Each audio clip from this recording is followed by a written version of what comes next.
Selamat malam Ibu, Bapak, Saudara-saudara yang terkasih di dalam Kristus. Kita bertemu lagi di dalam persekutuan online lewat syafaat malam. Semoga semua ada di dalam keadaan baik, dilindungi oleh kasih setia Tuhan. Cerita yang akan mengawali refleksi kita malam ini berjudul Kamu Bukan Ikan, Kamu Bukan Ikan. Kamu bukan ikan. Nah, cerita ini saya dapatkan dari seorang tour guide berkebangsaan Israel ketika sekian belas tahun lalu kami berkesempatan untuk mengunjungi Mesir dan sekitarnya. Dikisahkan ada seorang Yahudi yang ingin menjadi pemeluk agama Katolik. Katakanlah namanya Yosef. Dia berkonsultasi dengan seorang pastor. Pastor itu berkata, kalau kamu mau menjadi seorang Katolik, maka kamu harus meninggalkan juga kebiasaan-kebiasaan dalam tradisi-tradisi Yahudi. Apa kamu sanggup? Yosef, dia segera menyanggupinya.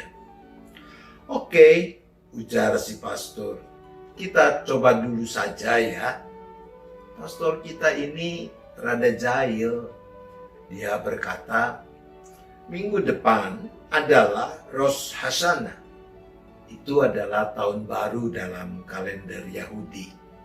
Nah, saya ingin tahu apakah kamu bisa menahan diri untuk tidak makan ikan dalam perayaan itu. Untuk diketahui, hidangan ikan yang melambangkan kelimpahan adalah salah satu makanan wajib dalam merayakan Rosh Hashanah. Baik, ujar Yosef, saya akan membuktikan bahwa saya bisa menahan, bahkan meninggalkan kebiasaan makan ikan itu. Tapi, pastor, saya mohon supaya saya diberi jaminan dulu bahwa saya memang akan diterima menjadi umat Katolik, supaya saya kuat meninggalkan kebiasaan tradisi Yahudi. Pastor itu menjawab, boleh, anggap saja ini sebagai persekot. Lalu pastor itu 3 kali membuat tanda salib di depan wajah Yosef sambil mengatakan, kamu bukan Yahudi, kamu bukan Yahudi, kamu bukan Yahudi. Nah, pada hari raya tahun baru itu menjelang makan malam, si pastor diam-diam datang ke rumah Yosef. Mengendap-endap, dia menghampiri jendela yang kebetulan terbuka dan mengintip.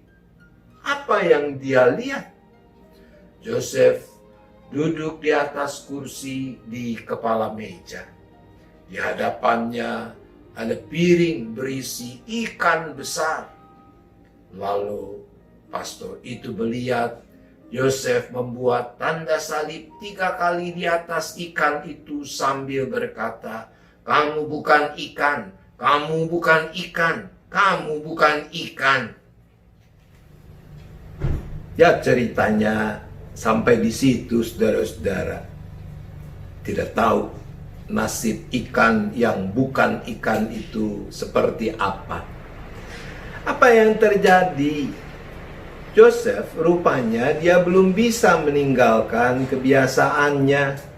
Tapi supaya tidak merasa bersalah kalau makan ikan, maka dia berusaha merasionalisasikan, melakukan pembenaran terhadap tindakan yang dilakukannya itu dengan melakukan ritual seperti yang dilakukan pastor itu terhadap dirinya. Saudara-saudaraku, di sana sini bisa terjadi bahwa kita juga berusaha merasionalisasi, melakukan pembenaran terhadap dosa-dosa yang kita lakukan. Misalnya, ketika orang mencuri lalu berdalih karena sudah tidak punya apa-apa, sudah cari pekerjaan tapi belum dapat juga. Orang yang korupsi di kantor, beralasan karena semua orang di kantor toh melakukannya. Selingkuh karena pasangan sudah tidak mampu memenuhi kebutuhan seksual. Mending selingkuh toh ketimbang aku menceraikan dia. Itu dalihnya. Singkatnya, menganggap dengan rasionalisasi yang kita lakukan itu, perbuatan atau perkataan kita bukan lagi menjadi sebuah dosa.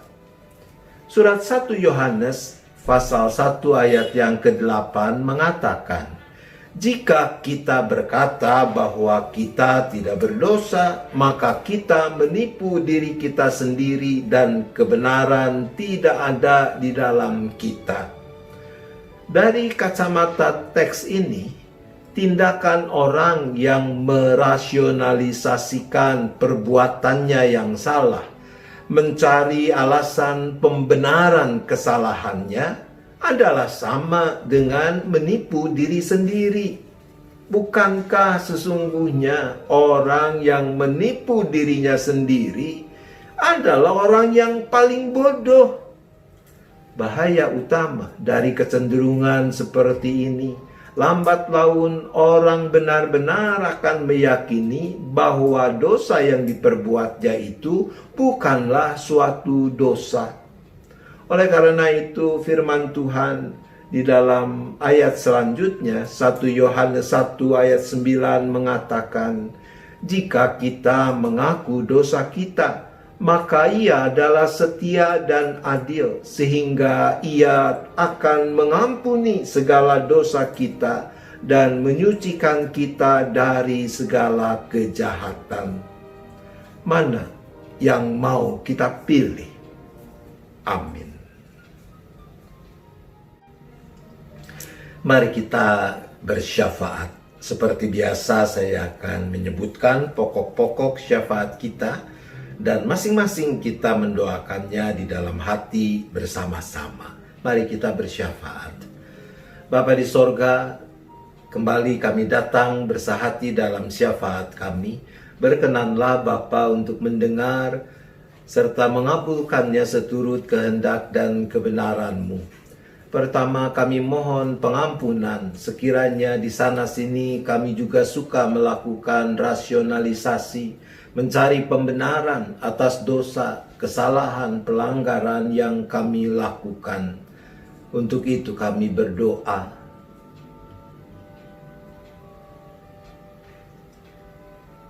Seiring dengan itu ya Bapa, maka kami mohon agar dengan ketulusan dan kesungguhan setiap kami mau mengakui setiap dan segala dosa yang diperbuat dan memohon pengampunan yang daripada-Mu saja. Untuk itu kami berdoa.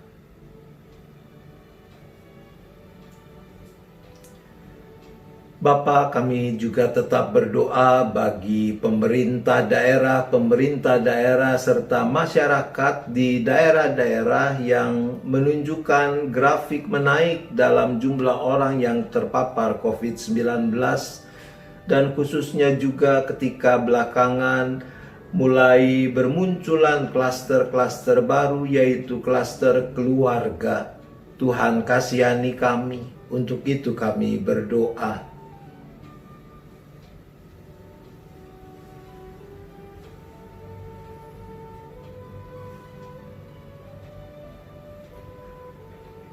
Ya Bapa, kami juga berdoa bagi orang-orang yang sedang bergumul dengan kelemahan tubuh, baik karena sakit seperti Tante Yana, maupun yang sedang dalam proses pemulihan seperti Ibu Anita, Ibu Wahyu, Pendeta Novita, dan mungkin masih ada juga yang lain-lain. Tuhan, bagi mereka kami berdoa.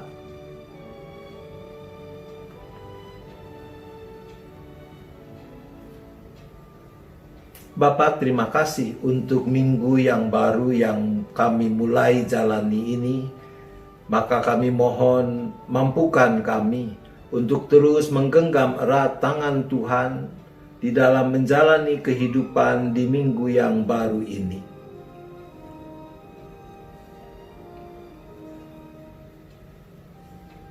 Akhirnya kami kembali menyerahkan seluruh keberadaan setiap kami beserta keluarga kami masing-masing ke dalam tangan pengasihan pemeliharaan Tuhan, khususnya sepanjang istirahat di malam ini. Biarlah kami boleh tidur nyenyak, besok pagi bangun dalam keadaan selamat untuk terus memuliakan nama Tuhan. Terima kasih Bapa, kami bersyafaat hanya di dalam nama Tuhan Yesus Kristus. Amin. Demikian Ibu Bapak Saudara-saudara, persekutuan dalam syafaat malam ini. Selamat beristirahat, Tuhan tetap beserta kita.